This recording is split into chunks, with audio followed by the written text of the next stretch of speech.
Hi అండి. ఈరోజు నేను వంకాయలతో రోటి పచ్చడి చేశాను. ఇంతకుముందు ఒకసారి పెద్ద వంకాయని కాల్చి పచ్చడి చేశాను. ఈసారి మాత్రము చిన్న వంకాయలతో వేరేలా పచ్చడి చేశాను. ఈ రోటి పచ్చడి కోసమని ఫస్ట్ ఆయిల్లో ధనియాలు, జీలకర్ర, పచ్చిమిర్చి వేసి వేగిన తర్వాత టమాటాలు వేసి మూత పెట్టి మగ్గించుకోవాలి. అందులోనే కొంచెం చింతపండు కూడా వేసి సైడ్కి తీసేయాలి.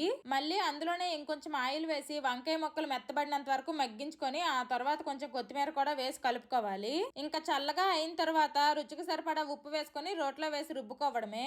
నేను ఇలా ఏదో ఒక రోటి పచ్చడి చేసిన ప్రతిసారి కూడాను ఈ రోల్ ఎక్కడ తీసుకున్నారు, ఎంత అయిందని ఇద్దరు ముగ్గురన్నా సరే కామెంట్ చేస్తున్నారు.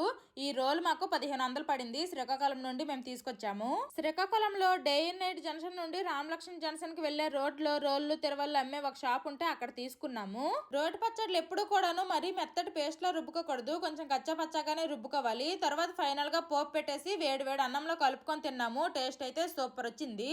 Bye bye.